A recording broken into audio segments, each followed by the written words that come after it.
Au cœur du petit village de Buzet, l'école communale s'appelle la Maison des enfants. La pédagogie y est bien différente que dans les écoles traditionnelles. Ici, pas de classe, mais des espaces où les enfants se retrouvent autour des instituteurs selon les activités du jour. Un nombre entier. Redis-le autrement, comme ça tous les enfants comprennent. Des programmes mis au point en concertation avec les enfants. D'ailleurs, un des points forts de l'école est que chacun a son mot à dire et n'a pas peur de s'exprimer. J'ai des amis qui sont dans des écoles traditionnelles et elles disent « Oh, j'ai plein de devoirs, j'ai des tas de trucs à faire et tout » et en plus j'ai pas bien compris ce que le prof a dit et je leur demande « Mais pourquoi vous n'avez pas été voir le prof ?» et pour demander, ils disent « Ah mais non, si je pouvais, je le ferais, mais je peux pas. » Et moi je trouve ça bizarre alors que dès que je comprends pas quelque chose, on va voir le prof et puis il nous réexplique différemment et tout. Et je trouve que c'est plus mieux parce que si on reste comme ça à rien comprendre avec quelque chose dans les mains, on risque de passer beaucoup trop de temps à rien faire. Est-ce que ça commence à être clair pour tout le monde? Oui. Ah, Jonas. Jean-François Manu, nous sommes dans une école où il fait bon apprendre. Je pense qu'il fait bon apprendre, en effet. Mais toute la structure est organisée pour qu'ils apprennent. Avec les libertés qui conviennent, mais les contraintes aussi qui conviennent.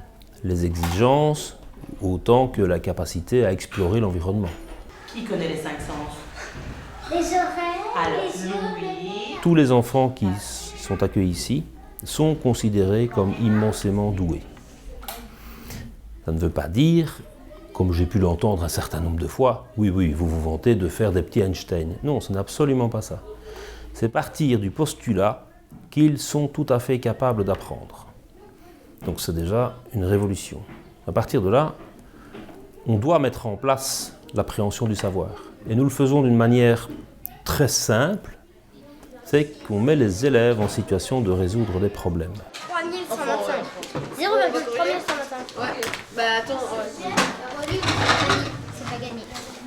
Vraiment, ce qui est bien, c'est que t'es pas stressé, genre tu te dis pas ah ouais, si je me trompe sur ce calcul, je vais avoir une mauvaise note, après je vais être privé. Donc tout de suite, t'es sous le stress quand t'as des devoirs et voilà quoi.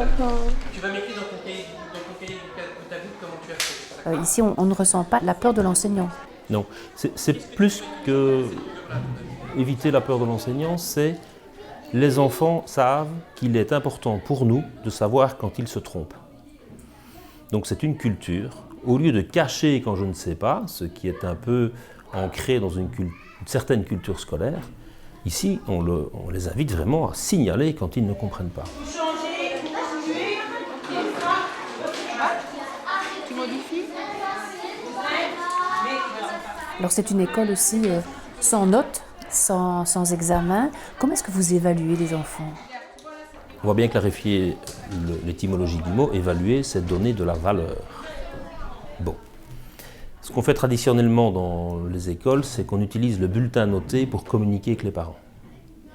Nous avons décidé d'éviter cet outil qui nous paraît causer de grands dommages au sein des relations intrafamiliales et surtout auprès des élèves en général, enfants ou adolescents eux-mêmes, parce que les enfants et les adolescents ont une énorme difficulté à se départir du jugement de leur personne. Si vous avez 3 sur 10, ce n'est pas le travail que vous avez réalisé qui vaut 3 sur 10, c'est vous qui valez 3 sur 10. Et ça, nous n'en voulons plus. Ce qui ne veut pas dire qu'on ne met pas en place des systèmes qui permettent de découvrir si ce qu'on fait est adéquat ou pas. Donc si on fait des dictées que nous appelons goutte à goutte, évidemment qu'il y a une correction orthographique, mais avec un accompagnement qui permet aux enfants d'identifier les erreurs qu'ils commettent individuellement, ou nous, d'observer les cas de figure les plus récurrents et de faire travailler l'ensemble des élèves sur cette problématique-là. Et à votre avis, non c'est pour les grands, quelle est la morale de l'histoire? Alors Julia, qu'est-ce qui te plaît dans cette école? Parce qu'on travaille plus en groupe qu'individuel et les profs nous acceptent et savent comment on est et donc ils ils travaillent un peu, on va dire, à notre façon, un peu. Quand on a terminé des trucs que les autres sont en train encore de faire et que nous on était plus rapides pour ça, certains profs nous donnent des défis. On travaille beaucoup en groupe et dans les défis c'est des trucs qui sont assez relativement compliqués, donc ça nous fait réfléchir.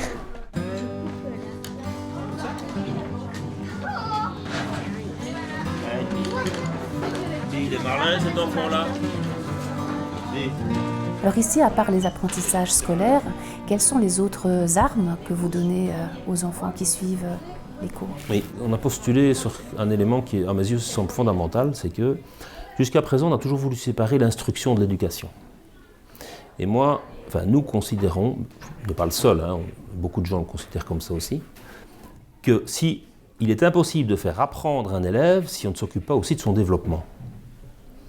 Comment voulez-vous faire apprendre les tables de multiplication à un enfant qui est pétri de mésestime de lui et qui a été fracassé dans une école avant?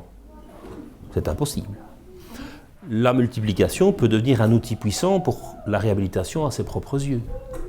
Donc voilà, c'est construire certaines capacités de débrouillardise, de créativité, d'audace, de confiance en soi, d'estime de soi, de respect des autres, d'entrer en communication avec les autres.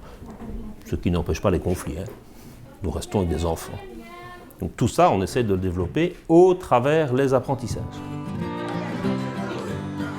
Des apprentissages qui leur permettront d'établir des bases solides pour aborder leur avenir.